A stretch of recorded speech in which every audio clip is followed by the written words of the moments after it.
Perfecto, interesante, interesante. Muy bien, pues bueno, un placer saludarle. Muchas gracias y bienvenida. Y bueno, me comenta entonces que se dedica justamente al campo de la enseñanza de las matemáticas.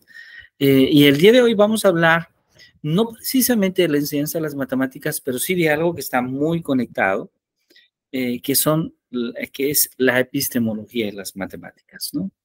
Y la epistemología de las matemáticas es un campo de conocimiento, por un lado diré yo, a la vez un poco antiguo, pero a la vez no es tan antiguo. Es decir, podríamos decir que la epistemología, en términos generales, es un campo que tiene algunos siglos que estamos justamente estudiándolo, ¿no? Ok, vamos entonces, si le parece bien, voy a utilizar una presentación que he preparado para este taller. Es un taller de corte un poco más teórico, es un taller de corte un poco más fundamentando nuestras ideas que tenemos sobre cómo se construye el conocimiento matemático. Y me gustaría ir un poco de lo general a lo particular, es decir, me gustaría comenzar hablando esta tarde sobre epistemología en términos generales y después, en un momento, irme directamente hacia la epistemología de las matemáticas. Es decir, que podríamos dividir el tiempo de nuestro taller como en dos momentos. Un primer momento donde hablamos en términos generales de la epistemología, un segundo momento, después de un receso de unos 5 minutos, donde hablamos de la epistemología de las matemáticas, ¿ok? Bueno, entonces voy a compartir pantalla, a ver si se puede ver bien por allá. Y vamos a comenzar hablando de lo que es la epistemología. La epistemología, que por cierto es un término que proviene de algunas palabras griegas, de la palabra episteme y logos, ¿sí? Y que puede de alguna manera traducirse como conocimiento o como comprensión del conocimiento. Logos, por otro lado, se puede traducir como cuenta, como argumento, como razón. Y entonces ahí tenemos una conexión muy interesante entre razón y conocimiento. Lo cierto es que cuando nosotros pensamos el conocimiento está de alguna manera condicionado por ciertas conexiones que tiene entre las verdades universales, estas verdades universales que provienen de diversos campos del saber, particularmente de la ciencia, por ejemplo, pero también de las creencias. Entonces, el conocimiento surge en la intersección entre las verdades y las creencias. Y todo esto, desde luego, basado en una serie de premisas, en una serie de suposiciones, en una serie tal vez de axiomas, de verdades, de afirmaciones cuya verdad es evidente. Entonces, la epistemología es un campo de conocimiento que por un lado es muy antiguo, tan antiguo como el cuestionarnos sobre el conocimiento, sobre el cuestionarnos sobre el conocer. Y sobre estas preguntas podemos encontrar argumentos desde las primeras civilizaciones humanas, pero por otro lado es como un campo de conocimiento específico, como un campo de investigación, un campo mucho más reciente que probablemente tenga algunos 2 siglos hacia acá, ¿sí? Entonces, podríamos decir que siempre el ser humano ha hablado de epistemología. Sin embargo, cuando nos referimos a la epistemología como un campo de investigación, pues entonces esto ha sido mucho, pero mucho más reciente. Ok. Un momento, por favor. Voy a apagar un poquito mi cámara para evitar este problema que a veces se presenta con la conectividad.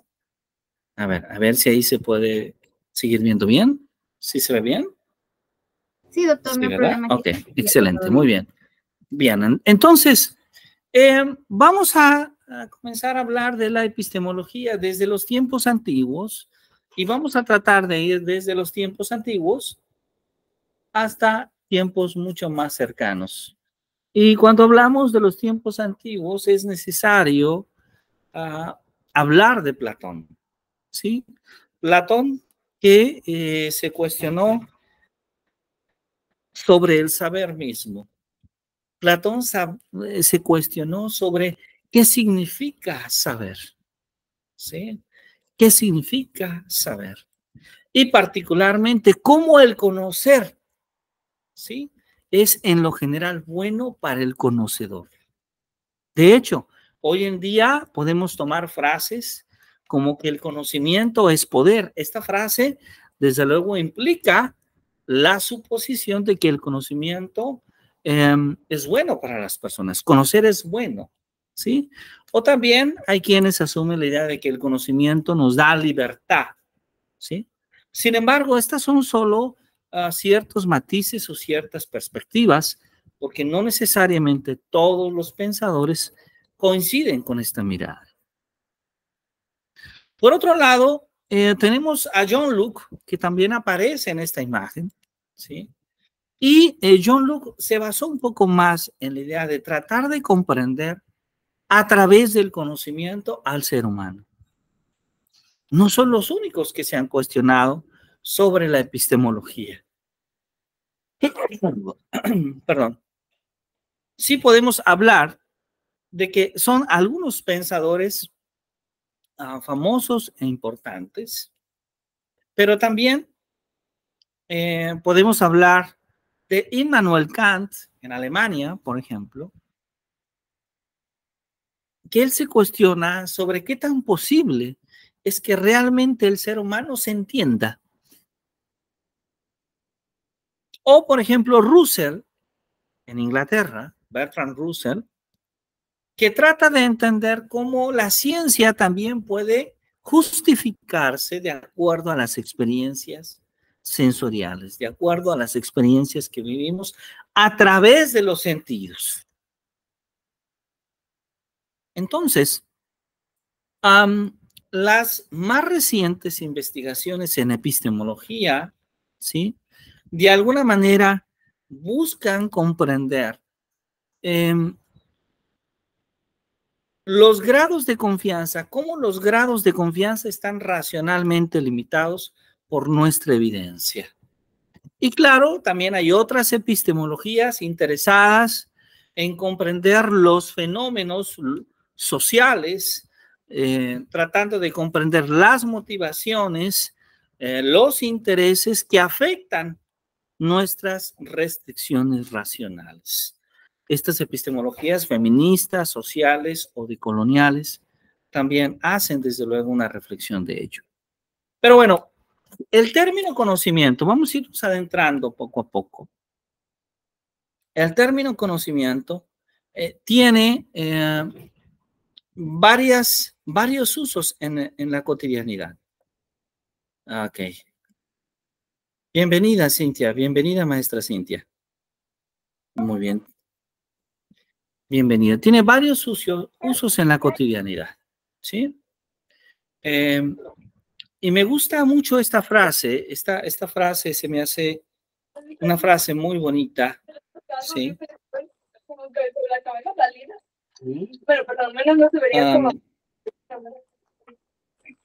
Perdona, parece ser que alguien tiene encendido su audio. Si gusta revisarlo, sí.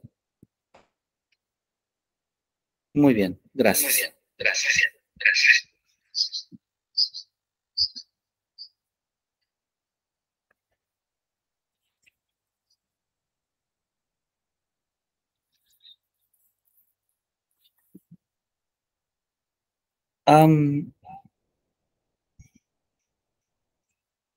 Me gusta mucho esta frase que nos habla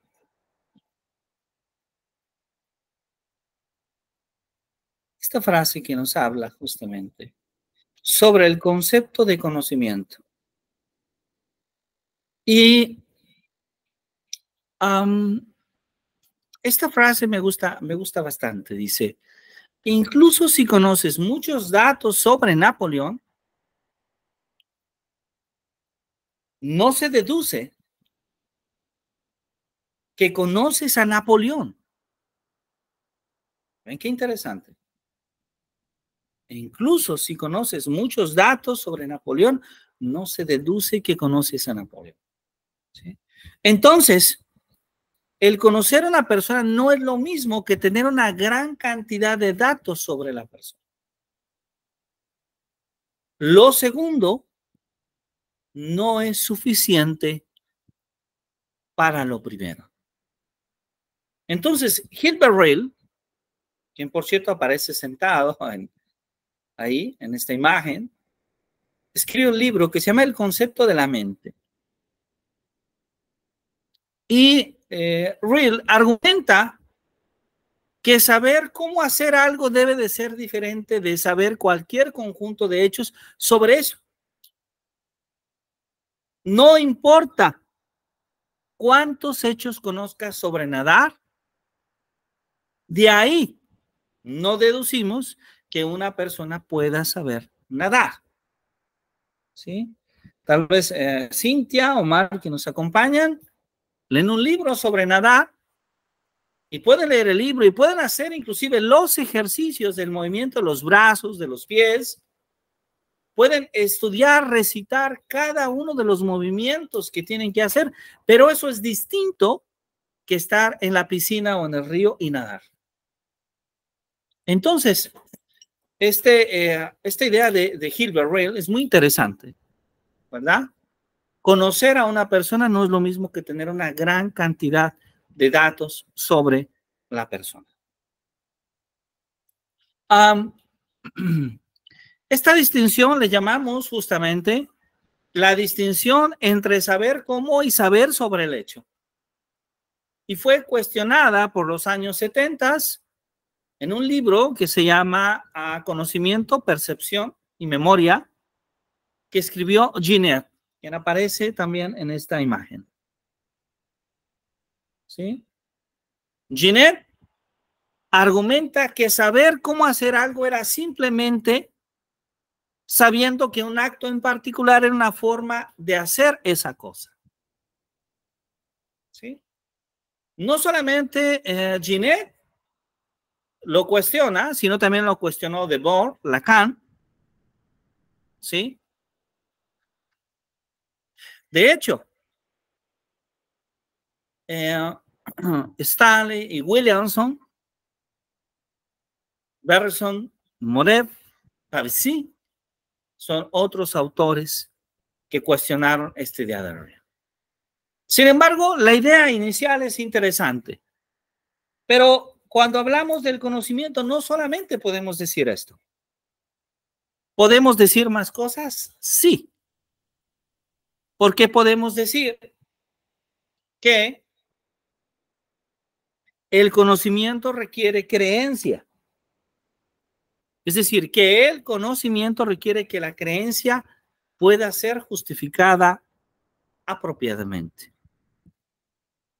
Tercera propiedad, las proposiciones falsas no pueden ser ni expresar hechos y por lo tanto no pueden ser conocimiento. Es decir, el conocimiento requiere de la verdad.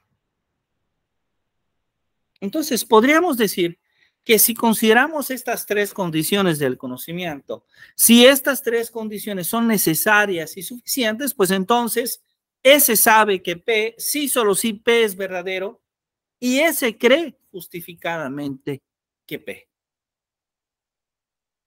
Con esta afirmación que hacemos, estas tres condiciones, la verdad, la creencia y la justificación, son individualmente necesarias y suficientes para el conocimiento de los hechos.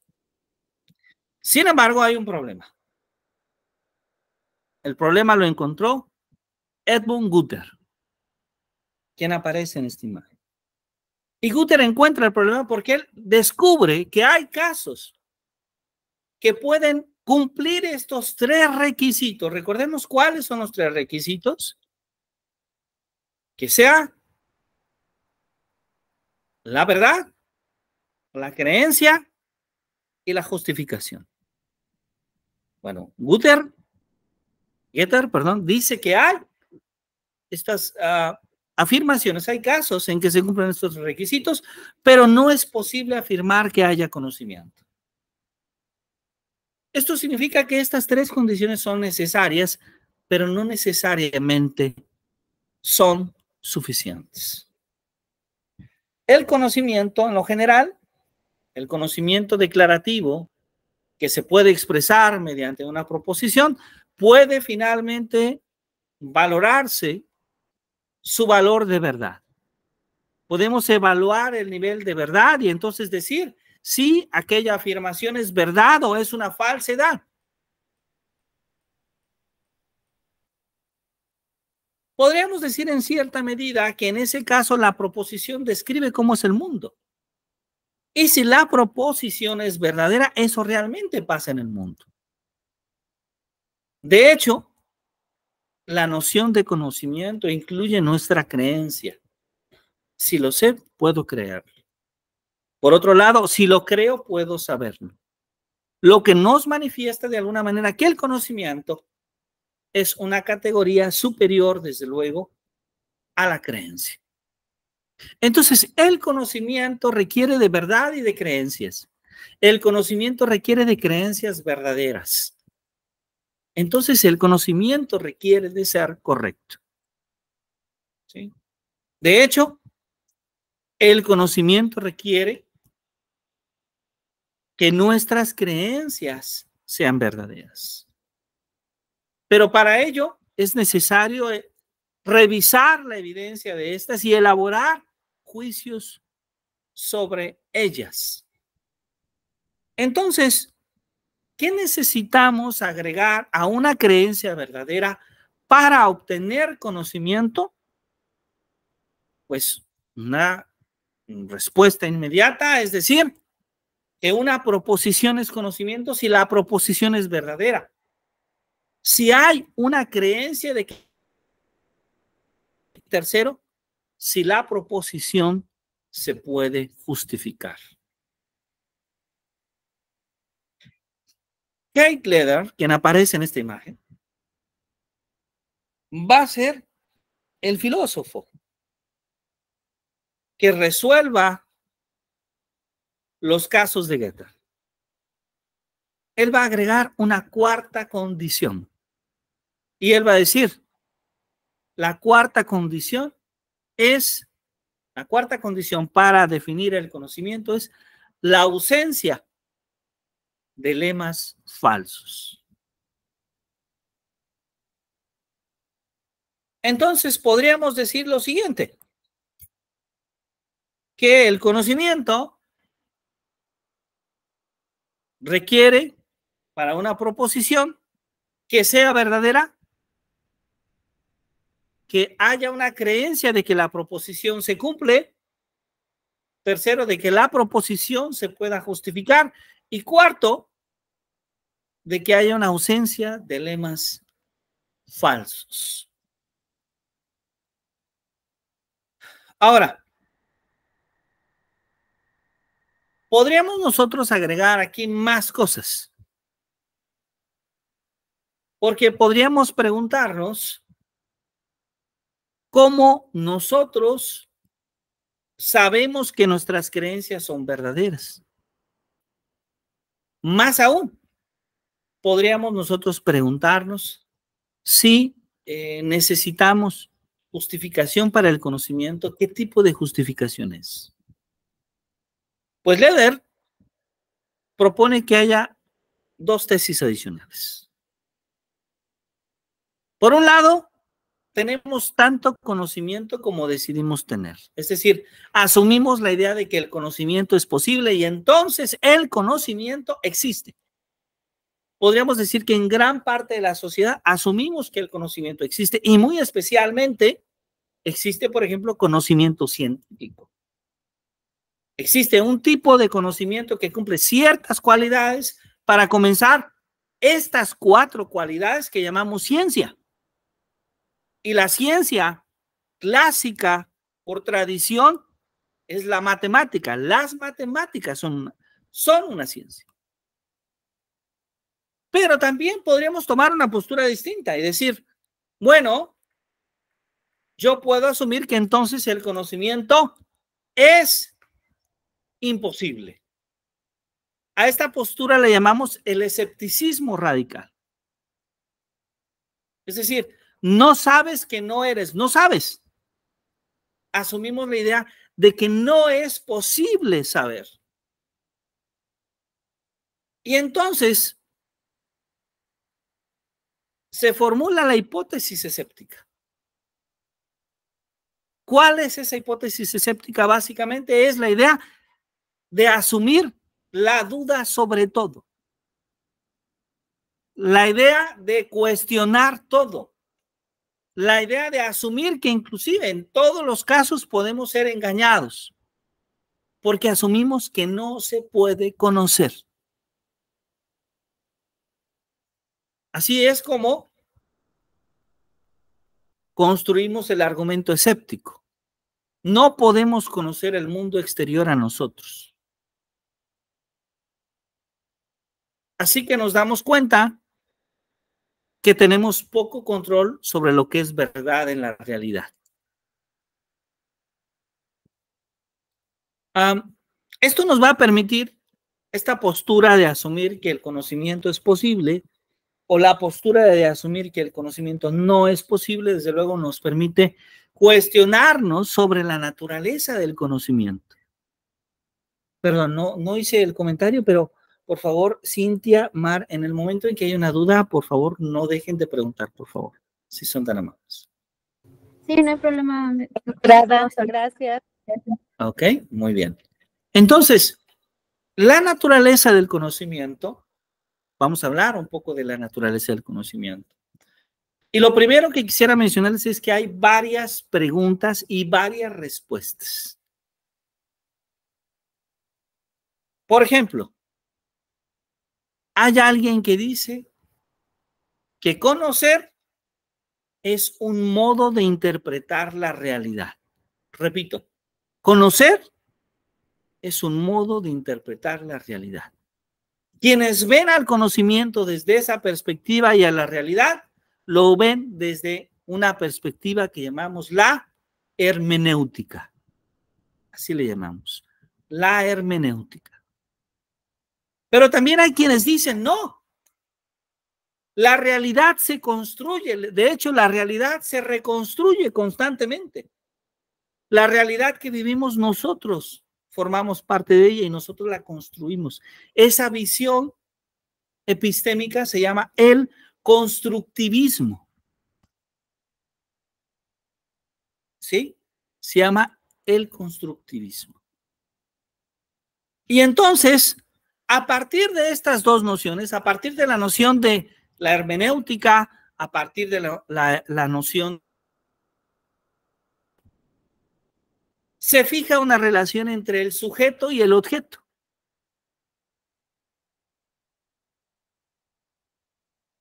El sujeto, que es el ser humano, y el objeto, que es aquello que conoce en el mundo. Y entonces nos preguntamos, ¿puede el sujeto realmente conocer el objeto? Es decir, ¿realmente podemos conocer al mundo? ¿Podemos decir que conocemos? ¿O existe alguna manera de justificar nuestras creencias con cierta certeza? De tal manera que podamos asumir que aquello que creemos pueda ser verdad.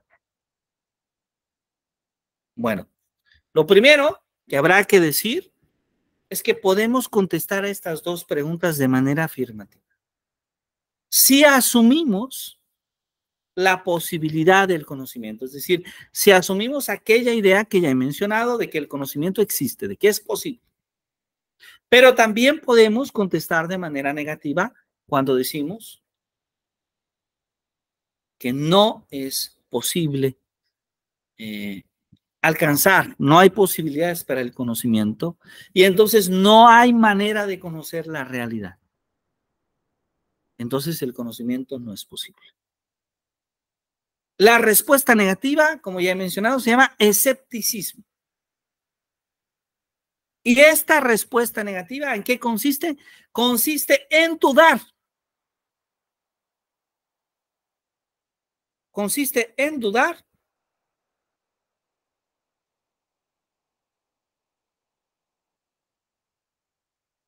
de que podamos alcanzar el conocimiento de ciertas cosas o que podamos justificar nuestras creencias.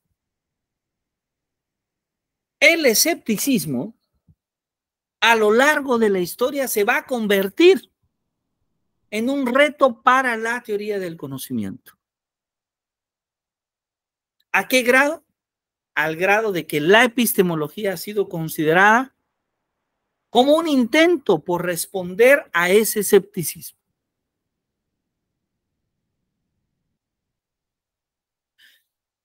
Bueno, comenzamos esta lámina con tres personajes muy interesantes.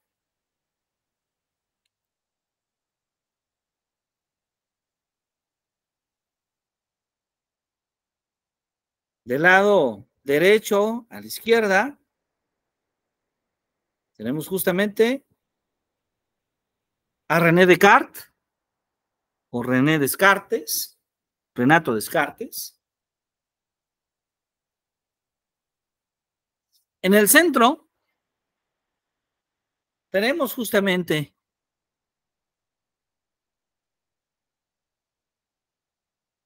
a George Berkeley y del lado izquierdo tenemos justamente ahí a David Hume. Entonces, vamos a asumir que el conocimiento es posible. Vamos a asumir que derrocamos al escepticismo y que entonces el conocimiento se puede hacer, es posible construir el conocimiento. Entonces surgen nuevas preguntas. Por ejemplo, ¿cómo es la relación del sujeto con el objeto? ¿Cómo el sujeto hace para conocer al objeto?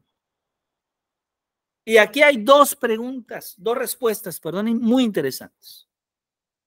La primera de ellas se llama el empirismo y la segunda se llama el racionalismo. Estas dos respuestas han influenciado el pensamiento matemático, debo decirlo. Lo voy a comentar un poco más adelante. En la primera, el sujeto conoce el objeto por medio de la experiencia sensible. Es decir, conocemos el mundo a través de los sentidos, a través de lo que tocamos, de lo que vemos, de lo que escuchamos, de lo que olemos. Pero el racionalismo dice, el sujeto conoce el objeto solo por medio de la razón. El sujeto conoce el objeto solo por medio de la razón. Es la razón la que nos permite conocer al objeto. Entonces vean que hay dos puntos de vista distintos, el empirismo y el racionalismo. Ahora, hay grandes filósofos desde un punto de vista y desde el otro. Hay filósofos empiristas, sí, Francis Bacon, John Locke, George Berkeley, David Hume, Augusto Comte, Johann Stuart Mill, Rudolf Carnap, grandes filósofos. Pero también hay otros grandes filósofos racionalistas, Descartes, Baruch Spinoza, William Gottlieb Leibniz. Ahí tenemos. Son maneras de ver el mundo. Son concepciones de ver al mundo, de ver la relación que tiene el ser humano con el mundo. Ahora, también podemos hacernos otra pregunta. Cuando decimos que conocemos algo,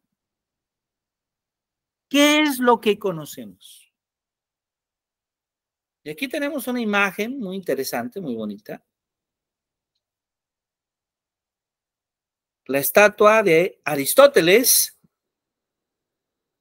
uno de los grandes pensadores griegos,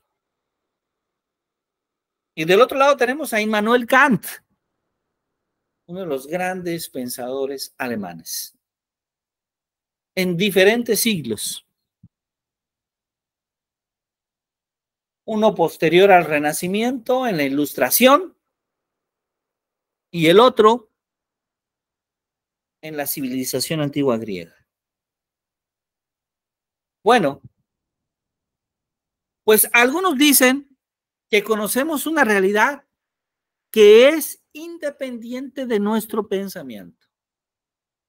Es decir, que existe aunque nosotros no la pensemos. Por ejemplo, qué interesante. La realidad existe independientemente de nosotros. Pero otros dicen, no. No podemos conocer nada que esté fuera de nuestro pensamiento. O sea, que la realidad existe solo en la medida en que sea pensada por el sujeto. Los primeros se llaman realistas, los segundos se llaman idealistas. Nuevamente hay dos respuestas.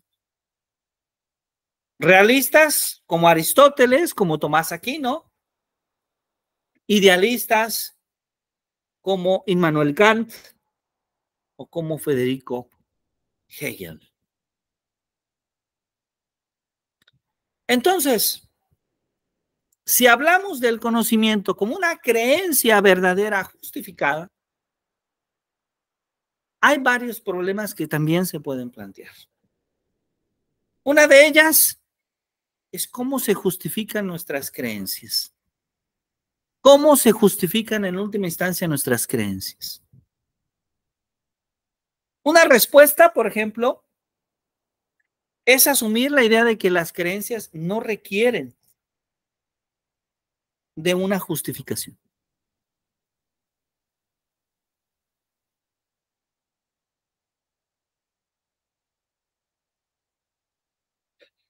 Estas creencias básicas son aquellas que descansan directamente en la experiencia.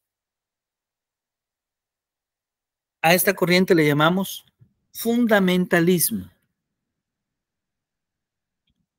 Otra idea es que nuestras creencias se justifican por su pertinencia en un sistema de creencias que lo concebimos como un todo.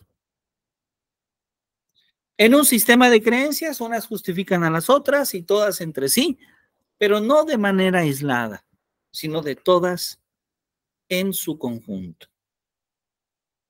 A esta corriente se le llama coherentismo. Entonces, cuando tratamos de justificar nuestras creencias, podemos ser fundamentalistas y también podemos ser coherentistas. También podemos preguntarnos sobre la verdad. Y por cierto, aprovecho para hacer un anuncio comercial para compartirles este libro, Epistemología, Conocimiento y Creencias. Es un libro que escribí este año, a finales del año pasado, principios de este año. Y ahí hablamos de epistemología, ¿sí? Hablamos de diversos tipos de epistemología y sobre todo analizamos la conexión que se da entre la epistemología, el conocimiento y las creencias, ¿sí? Está disponible en Google Play Books, está disponible también en Amazon Books. Bueno, entonces, mencionábamos que otra pregunta interesante era sobre la verdad. ¿Cuándo podemos decir que una creencia es verdadera?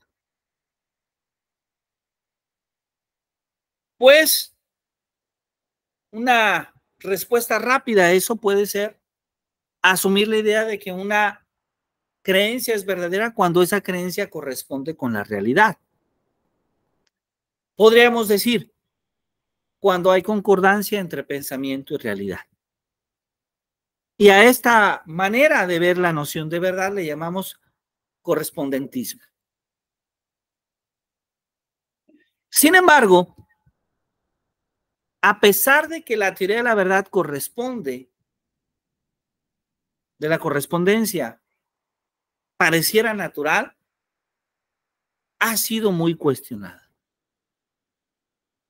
Porque implica la aceptación de una realidad distinta del pensamiento para que haya correspondencia. Y entonces, hay al menos una corriente que afirma que no es realidad, que no es independiente del pensamiento.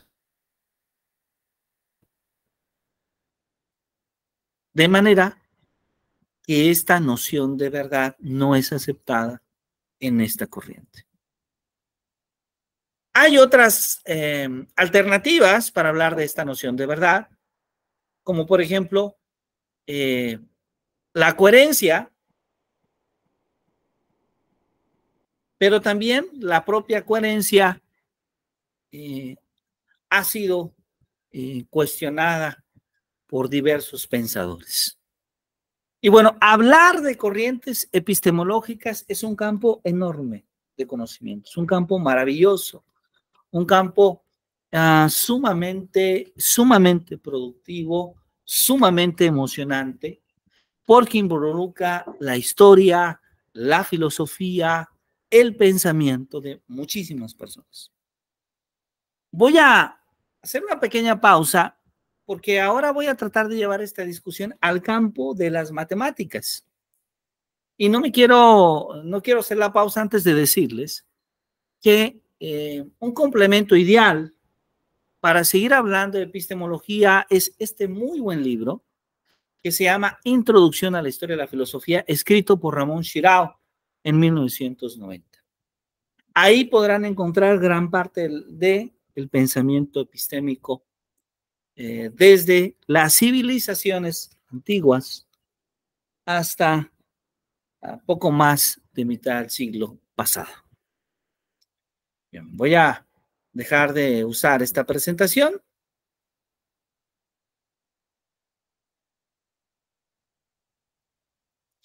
Y bueno, voy a hacer una nueva proyección, mientras les invito a que todas y todos allá en casita puedan servirse su café, prepararse un poco de agua. Vamos a continuar en un momento. Sí, gracias, doctor. Todo bien hasta ahorita. Muy bien, excelente.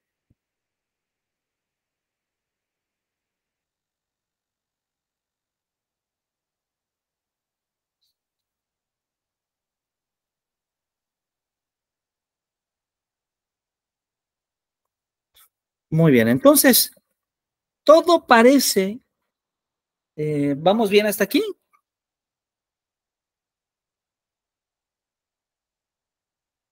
¿Vamos bien hasta aquí? ¿Sí?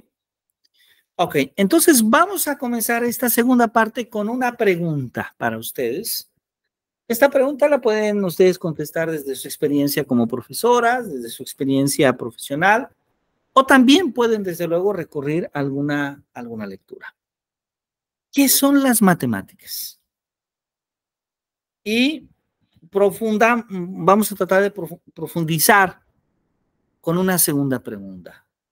Matemáticas y pensamiento matemático. ¿Hablamos de lo mismo?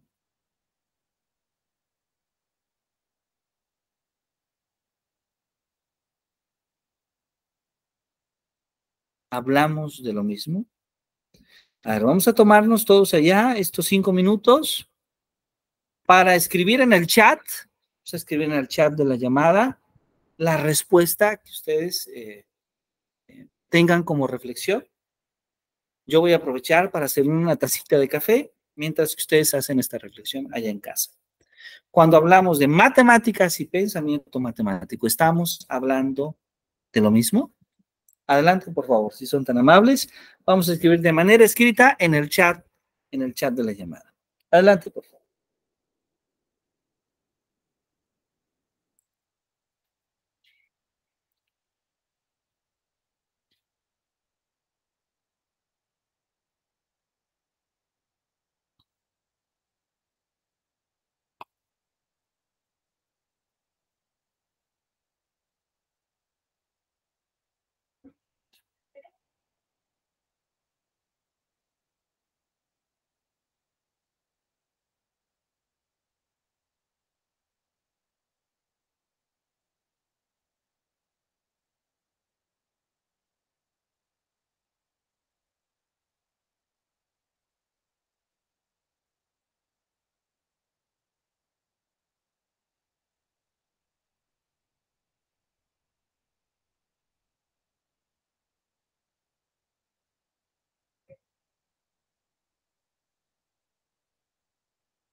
Muy bien. Veamos qué mensajes en la llamada tenemos. Todavía no tenemos mensajes en la llamada. ¿O a alguien le gustaría participar y compartirnos? ¿Cuál será la diferencia entre las matemáticas y el pensamiento matemático?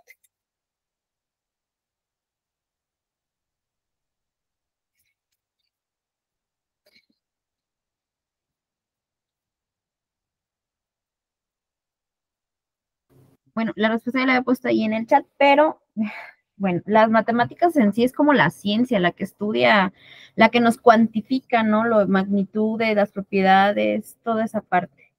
Y el pensamiento, pues es más bien ahí ya la habilidad o la capacidad que podamos tener para entenderlas. Porque al final de cuentas las matemáticas son consideradas como ideas no tan comunes. Algo así. Ajá, muy interesante, muy bien, muy bien. Es decir, de lo que estamos hablando es que esencialmente, sí, esencialmente, las, hay una diferencia entre el conocimiento matemático, ¿sí? Y el pensamiento matemático. Entonces, el conocimiento matemático está constituido por saberes, pero el pensamiento matemático está más ligado a un saber hacer, ¿verdad? Conocer es necesario para hacer. Conocer es necesario para hacer, pero conocer es distinto de pensar. O sea, pensar necesita conocer. De hecho, pensamos mejor cuando conocemos. Pero pensar es distinto de conocer. Y entonces, cuando hablamos de conocimiento matemático y de pensamiento matemático, sí hablamos de cosas que están conectadas, pero sí hablamos también de cosas que son diferentes. ¿Sí? De cosas que son diferentes. Muy bien, muy bien. Muchas gracias, maestra. ¿Alguien más le gustaría participar y compartir su punto de vista?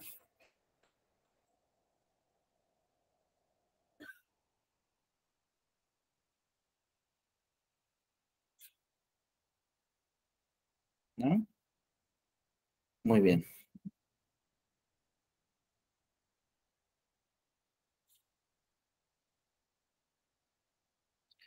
Muy bien.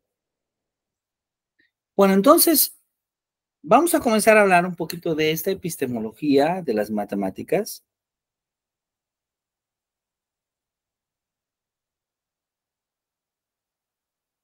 Y bueno, para ello es necesario tomar una noción de ciencia. Hay muchas definiciones interesantes de ciencia.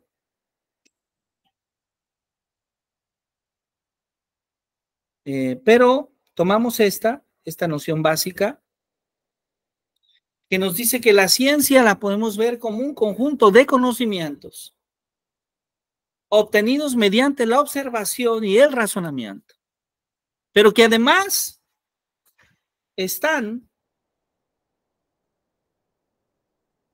sistemáticamente estructurados. Y de ahí nosotros podemos deducir principios y leyes generales. Ahora, lo primero que tal vez tendríamos que explicar para todos es el hecho de que esta idea de que están sistemáticamente estructurados, cuando hablamos de matemáticas, se refiere a que las matemáticas poseen una estructura. De hecho, desde Euclides sabemos que las teorías matemáticas son axiomáticas deductivas, en su gran mayoría, no todas, pero sí en su gran mayoría. Es decir, hay un conjunto de axiomas que asumimos como verdades evidentes y de esos axiomas construimos mediante métodos deductivos proposiciones, teoremas, corolarios, lemas, leyes generales. Entonces, la matemática, debo decirlo de mejor forma, las matemáticas son una ciencia abstracta y deductiva. Las matemáticas son una ciencia formal porque se escribe en un lenguaje especial que parte de los axiomas y que a través del razonamiento lógico estudia las propiedades, las relaciones entre entidades abstractas como los números, como las figuras geométricas, como los símbolos. O como decía Peirce, la matemática es una ciencia que señala las conclusiones necesarias sobre las relaciones y las categorías de objetos abstractos.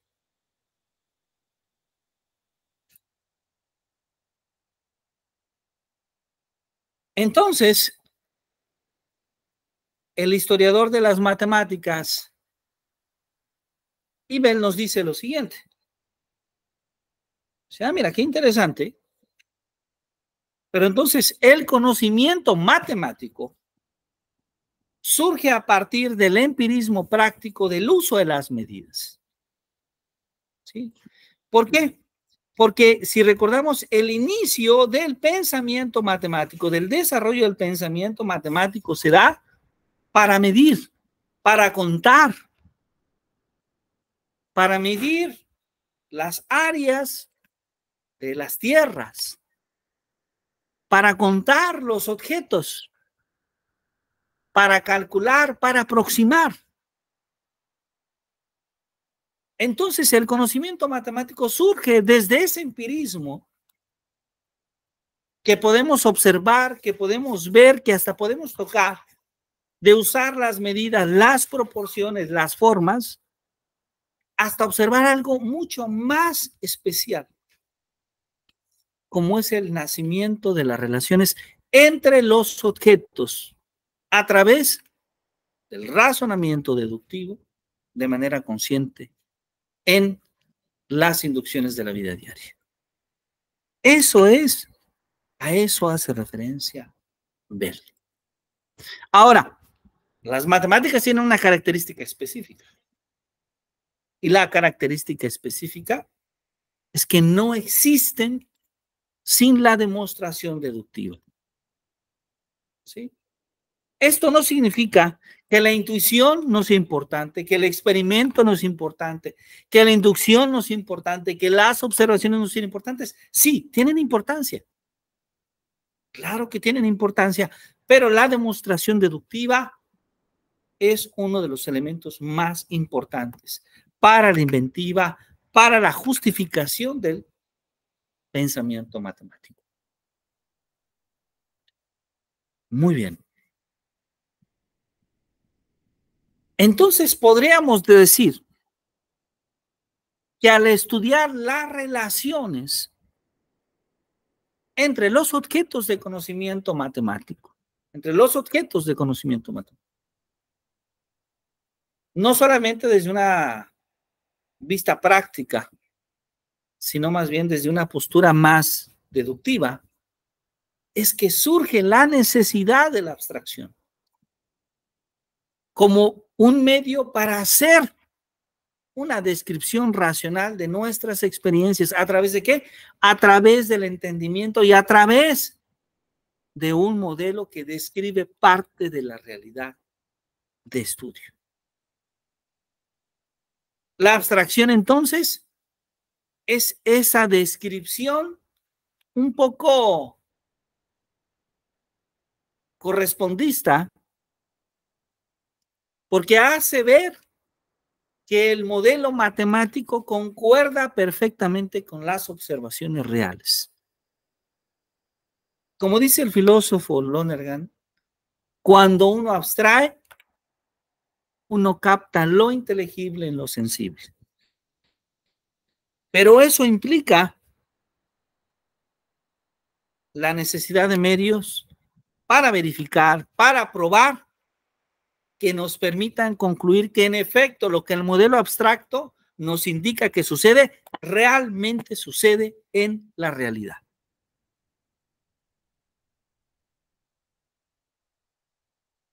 Ahí está.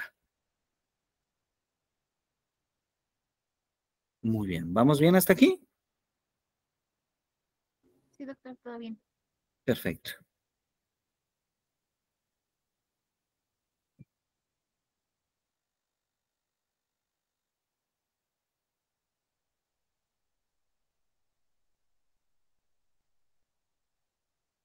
A estos medios de prueba en matemáticas, ¿sí?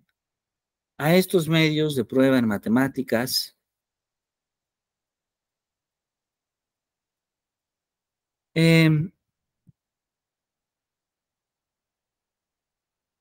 les llamamos demostración, ¿sí?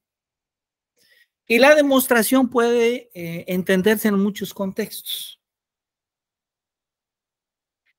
La demostración puede entenderse en el sentido en el que Paul ya lo escribe, muy relacionado a la resolución de problemas, o Garrido lo escribe relacionado a la lógica, o Wittgenstein, o Wilder, o Balachev, o Duval, o Canón, o Harel, o Sauer, Godino, Batanero, Recio y Godino, todos ellos que nos hablan de la demostración como una justificación, como una explicación, como una verificación, como una prueba, como una comunicación para hablar de ese saber matemático y fundamental.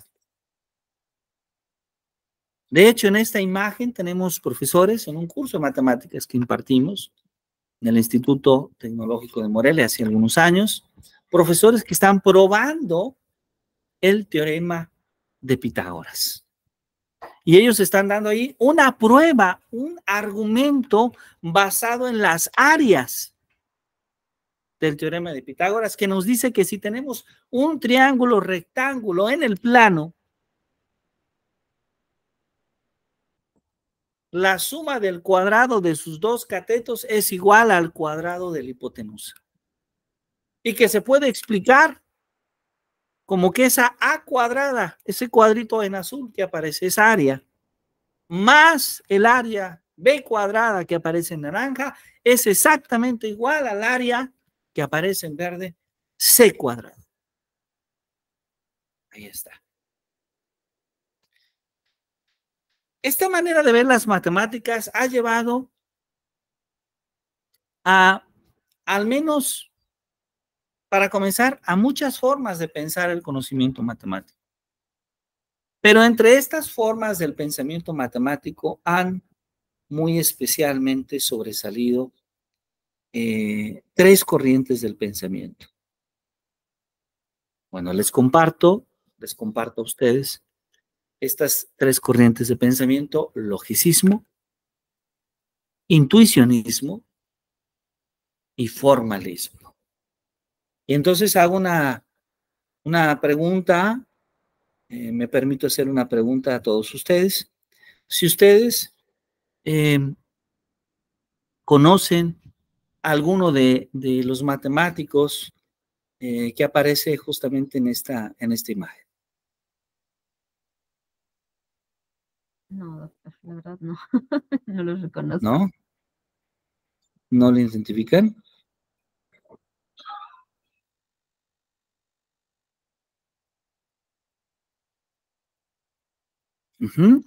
Bueno, vamos a ver si hablamos de la izquierda a la derecha. ¿Sí? De la izquierda a la derecha, el primero de ellos representa todo un movimiento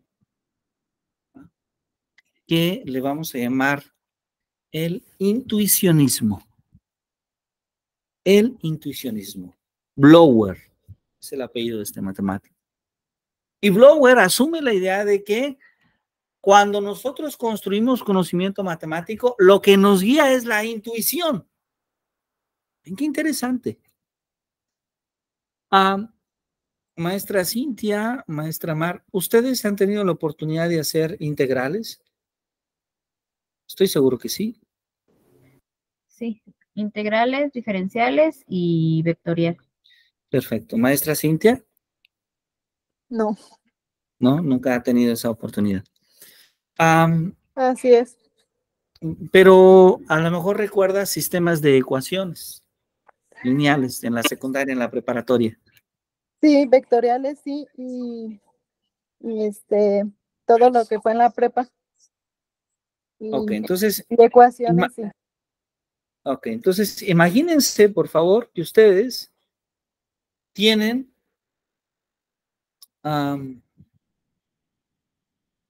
van practicando estos sistemas de ecuaciones lineales de manera extraordinaria, es decir, practican, resuelven cientos de sistemas de ecuaciones lineales y llega un momento en que la maestra Mar ve el sistema de ecuaciones lineales, lo ve ahí frente a la pizarra y dice, sí, este sistema de ecuaciones lineales, su solución es tal. Y aún no hace el sistema. O sea, aún no hace de manera analítica el cálculo. Eso es lo que llamamos intuición. ¿Se entiende? Sí. Esa es la idea de la intuición. Entonces, la intuición matemática no es algo accesible, inmediato. De hecho, muchas personas probablemente nunca vivimos la intuición. No todas las personas han tenido esa posibilidad, pero probablemente algunas personas sí. Si ustedes recuerdan la preparatoria donde hacían integrales, entonces imagínense que ustedes se dedican toda su vida a hacer integrales. Entonces, probablemente alguna de ustedes en algún momento de su vida va a ver un integral y va a decir, es que parece que ese integral ya tiene una forma, tiene una estructura que solo ven a ustedes. El alumno no la ve, el otro maestro no la ve. Ustedes con su práctica, su pensamiento ha ido más allá y ve una forma que los demás no. Eso es la intuición matemática.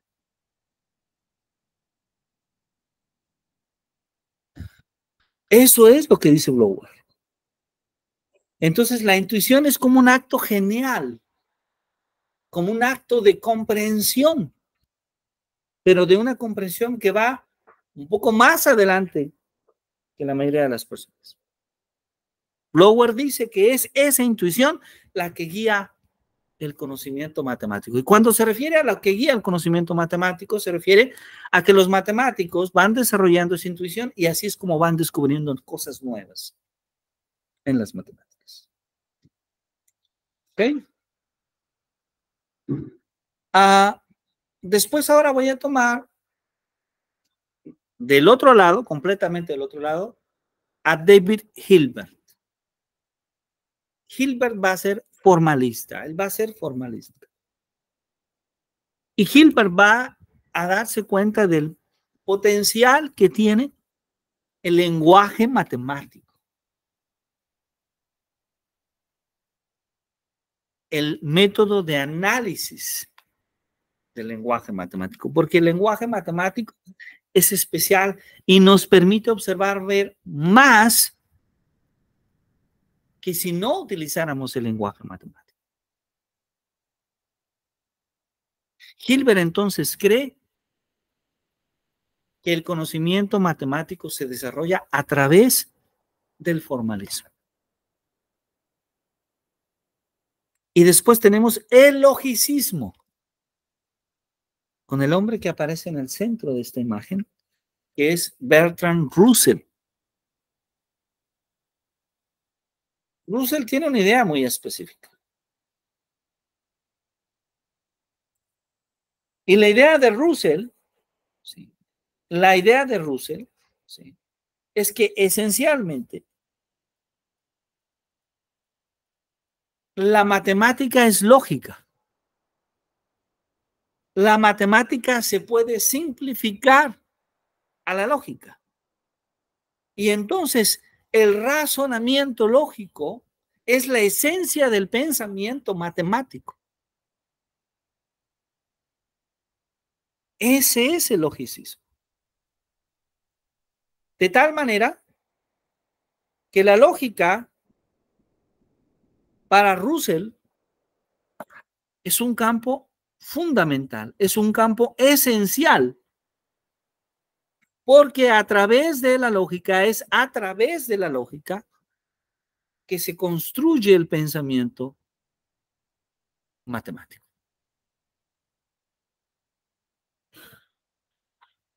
Muy bien. Ahí tenemos las tres maneras de pensar.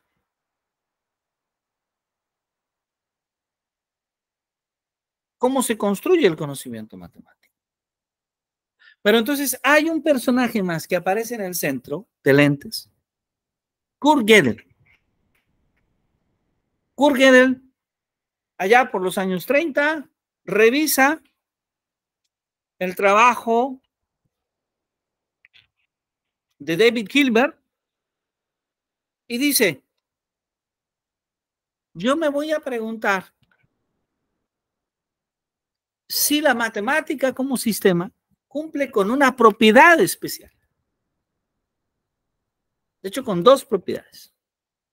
Una propiedad es que cualquier problema matemático puede expresarse con el lenguaje matemático. Y la segunda es que cualquier problema matemático pueda demostrarse. Esta es muy importante, porque de lo que habla Gödel es que entonces cualquier problema matemático pueda decirnos si determinada afirmación o proposición o ley es verdad o no. Que cualquier problema matemático en una teoría matemática podamos saber el nivel de verdad de ese resultado matemático. Recordemos, es de cualquiera, ¿sí? Alguien, desde luego, podría mostrar varios teoremas donde esto se cumple. Pero no se trata exactamente de eso. Se trata de demostrar que esta propiedad se cumple para todos los teoremas matemáticos.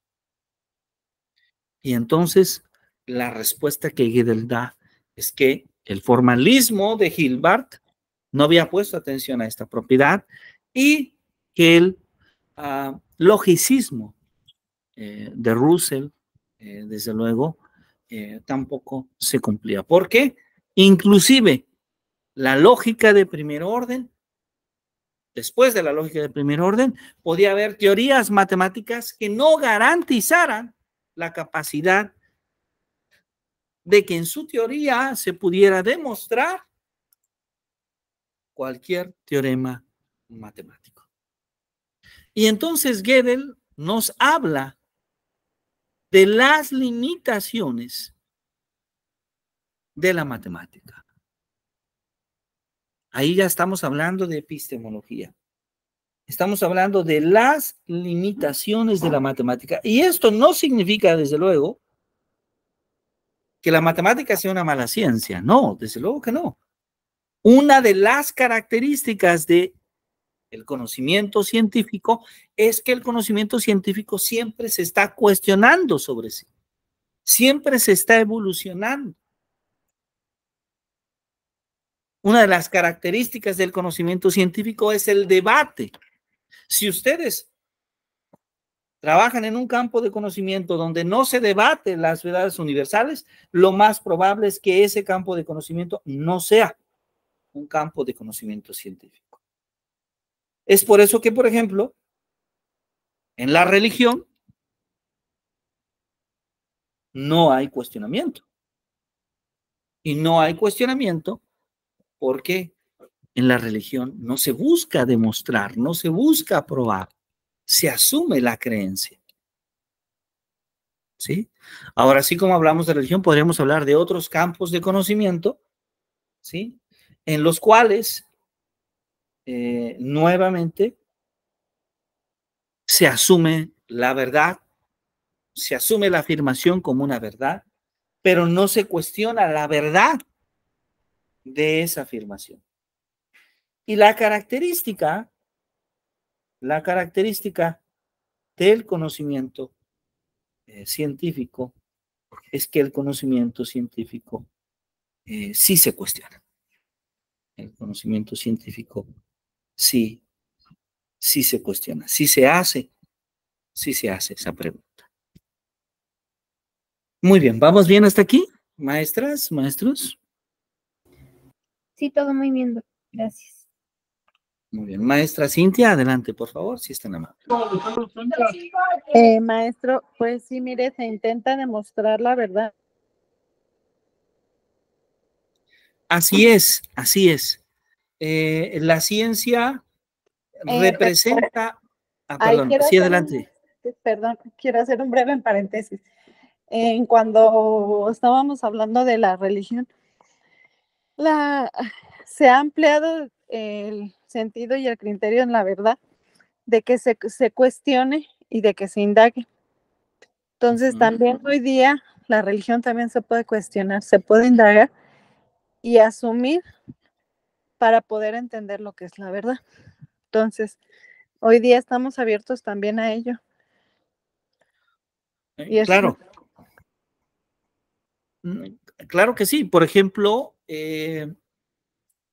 hay algunas iglesias, pero yo quiero ser muy respetuoso en este tema. Yo diría que parcialmente se indaga en la verdad, porque se indaga sobre la verdad, pero suponiendo ciertas creencias, ¿sí?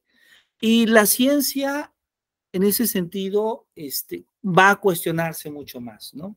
De hecho, los mismos profesores también podríamos a veces cometer el error de enseñar una ciencia que se crea, es decir, una ciencia en la cual no se cuestione con rigor científico o no se cuestione el conocimiento, sino que en el momento de decir qué es ciencia, digamos, si es ciencia significa que es verdad. Y no es así.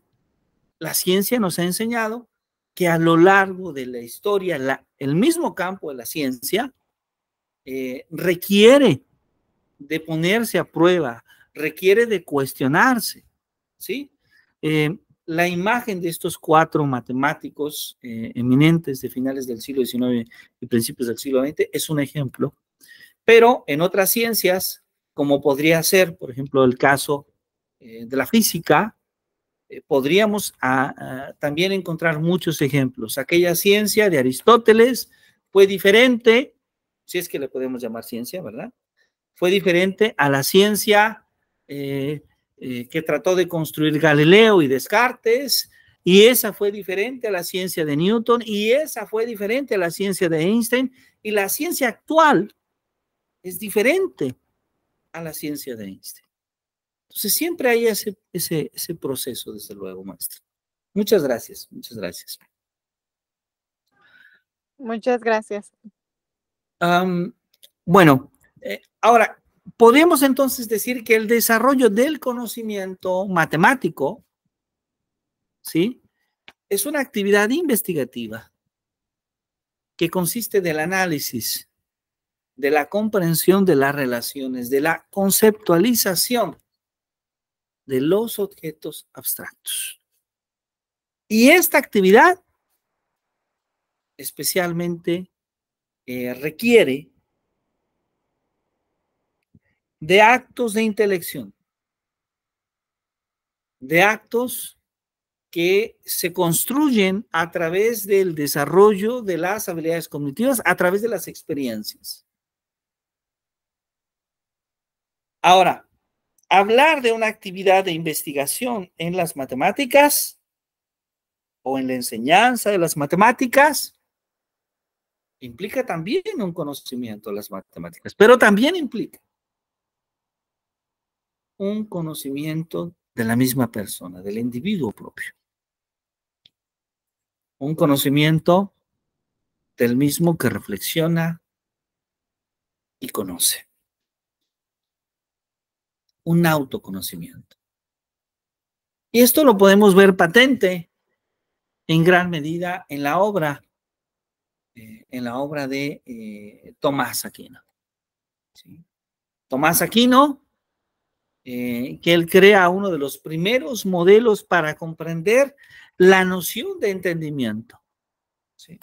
Esta idea de Tomás Aquino también había sido de alguna manera estudiada por Aristóteles.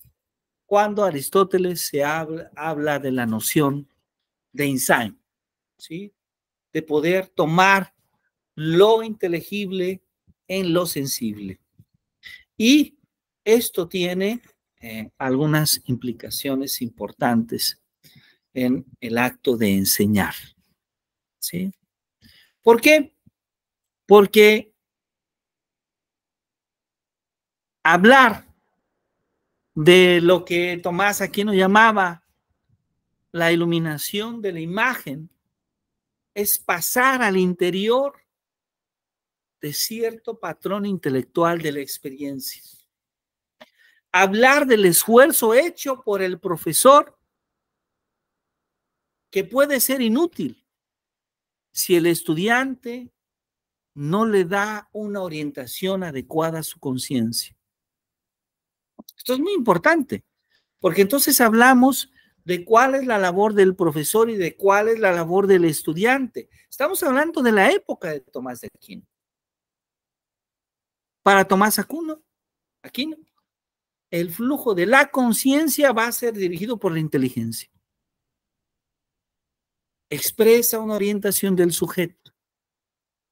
Va a ejercitar una selectividad sobre lo que atiende. Y ahí está implicada esa pregunta del por qué. Ahí está implicada esa admiración natural que el alumno desarrolla, no de manera inducida, no de manera provocada, sino desde el interior, desde el estudiante. ¿Sí? Eso es muy semejante al aprender. Porque, como lo dice, y ahora ya cito, a Bernard Lonergan, este filósofo canadiense, al aprender la principal causa es el propio entendimiento actuante del alumno. ¿Y el entendimiento actuante qué es? Es la admiración. Es el tratar de entender, es el deseo de aprender. Como lo escribo aquí. El docente no puede formar una imagen en la imaginación del estudiante, pero sí puede sugerir la imagen que ha de formarse. Vean qué interesante, porque entonces nosotros no podemos poner el pensamiento ni el entendimiento en nuestros alumnos. Eso es algo que cada alumno hace por sí mismo. Y solamente cuando el alumno está decidido a hacerlo, lo va a lograr hacer. Sin embargo, la verdadera función de las maestras y los maestros es generar las condiciones para que eso sea posible.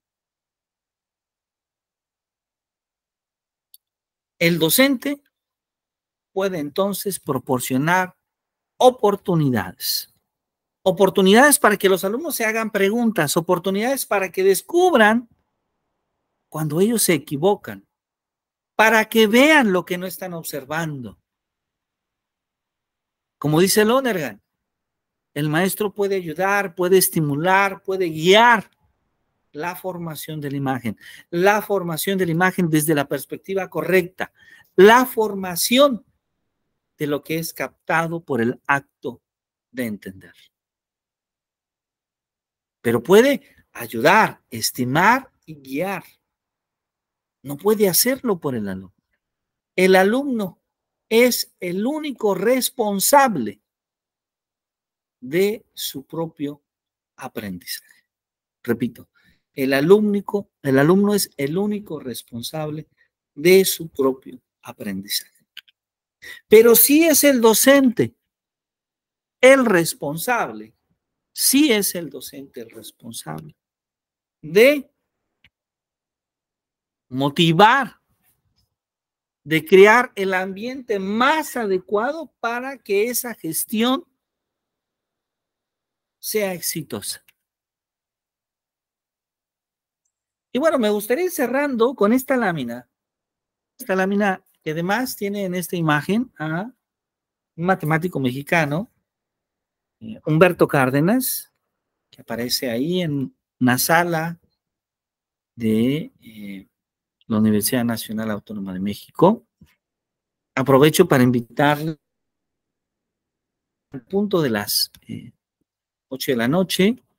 Vamos a llevar a cabo las jornadas matemáticas Humberto Cárdenas Tribus. Es un evento breve donde queremos celebrar que el día de hoy es el aniversario de nacimiento de este matemático mexicano que lamentablemente perdimos hace ya varios años. Humberto creo que creía un poco en esta visión de pensar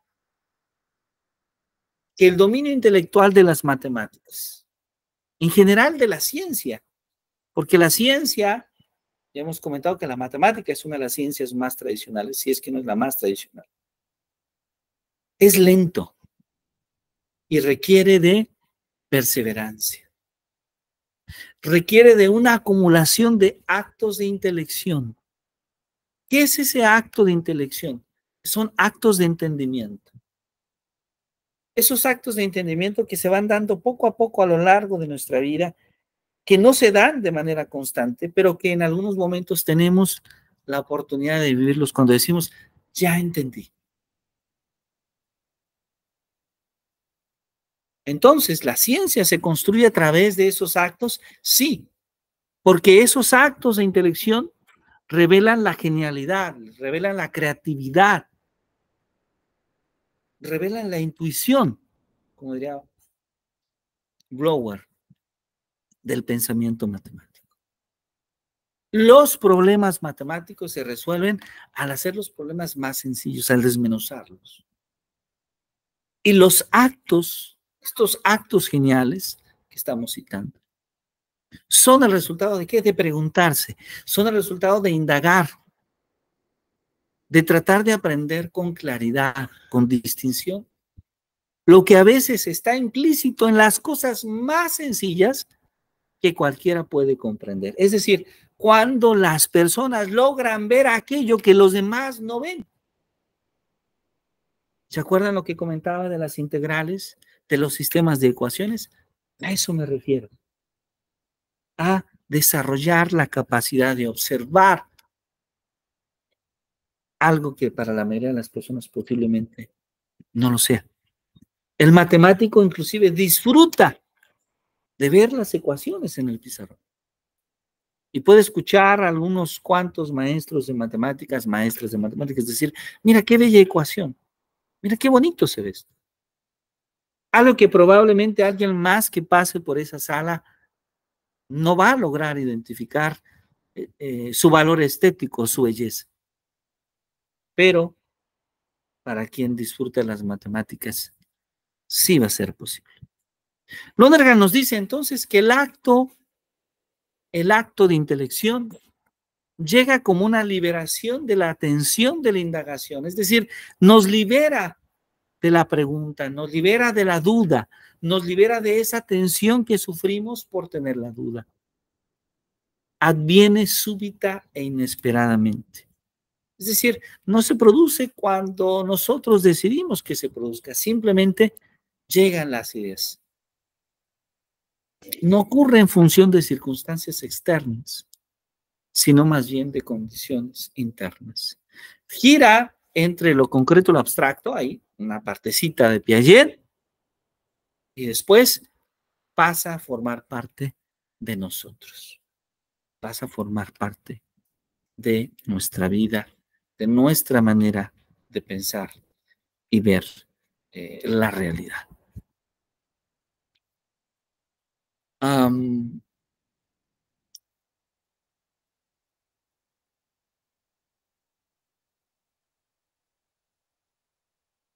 Ahora, ¿qué podemos decir como un cierre? Pues podemos darnos cuenta que la función de las matemáticas como ciencia